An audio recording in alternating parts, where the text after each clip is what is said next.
Eu sou criador de conteúdo, sou criador do perfil Afroestima no Instagram, no YouTube, no Facebook e no Twitter também. Além de criador de conteúdo, eu sou pesquisador, atualmente sou mestrando em antropologia, pesquiso masculinidades negras, e também sou palestrante, onde eu trabalho dando palestras sobre a temática racial. E o que me levou até a Afroestima hoje foi essa página que eu tive inicialmente, que falava, escrevia texto sobre a questão racial e tudo, muito nessa ideia de união das pessoas pretas no Brasil. Porém, eu tive um estalo, um comentário de uma pessoa que comentou comigo que já tinha muita coisa ruim circulando na internet sobre racismo, seria legal ter um perfil para falar de coisas boas.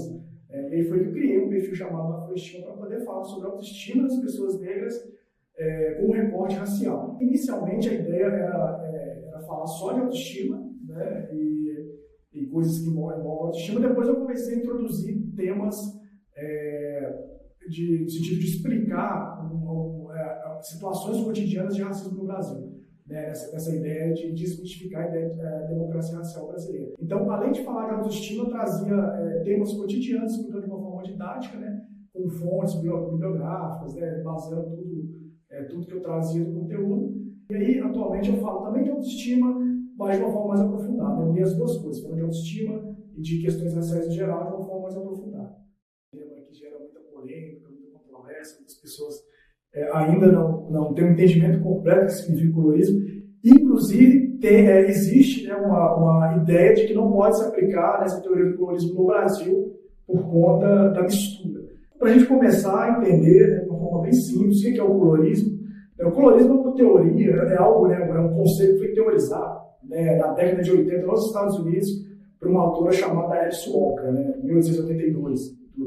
O significado de colorismo, do conceito de colorismo, segundo a autora, seria, colorismo é a diferença de tratamento entre pessoas de uma mesma raça. Ou seja, o que vai determinar a forma que aquela pessoa vai ser tratada, para bem ou para mal, é a tonalidade de pele. No Brasil, a gente discute colorismo, discutiu colorismo até, eu acredito até mesmo, antes desse tema popularizar, como colorismo, mas aqui acho que a gente falava mais sobre pigmentocracia, ou seja, quanto mais pigmentada é a sua pele, mais exclusão você sofrerá.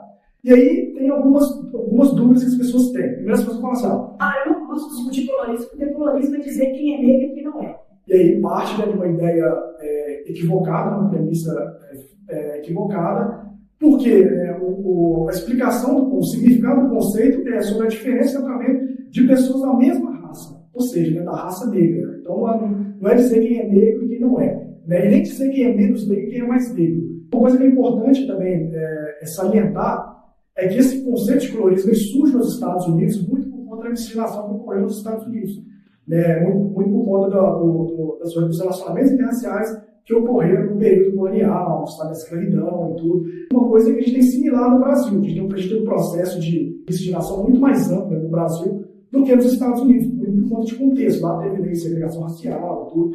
Lá optou-se por tratar o problema, entre aspas, do negro, separando. Aqui no Brasil, optou-se por tratar, tentando diluir os traços negros, até que nós nos tornássemos uma nação totalmente branca. Digo que faz muito sentido falar de colorismo no Brasil, porque nós tivemos aqui uma política de branqueamento da população, de sair dessa população muito escura e aos poucos e diluindo os traços, a cor, até que em 100 anos não tivesse mais negros no Brasil. Estabelece no Brasil uma falsa ideia de hierarquia entre as cores, ou seja, o preto, na época chamado de mulato, e o branco. Os pesquisadores americanos iam pesquisar a questão racial no Brasil, eles entendiam que o mulato, entenda-se como mulato, pessoas filhas de relacionamento interracial que têm a pele mais clara, como um elemento intermediário dentro da sociedade brasileira. Isso depois ficou provado que não é verdade, que o grande abismo social que existe no Brasil é entre brancos e não brancos. O movimento negro, para derrubar essa ideia de miscigenação, do pardo como um elemento apaziguador, somos todos vestidos para não ter como ter racismo, ressignificou o termo negro para poder abranger pessoas pretas e pardas, pessoas pretas que, em teoria, são as pessoas mais escuras, e os pardos, que seriam as pessoas que têm a pele mais clara. Esse conjunto de pessoas forma a população negra no Brasil, mas o que a gente discute hoje do colorismo no Brasil é essa diferença que se dá mesmo dentro da população negra por conta da gente perde. Algumas pessoas que são mais toleradas, outras que sofrem muito mais racismo de uma forma muito mais violenta, outras de uma forma mais velada. Então é muito possível discutir colônia no Brasil muito da nossa política de branqueamento e da nossa miscigenação.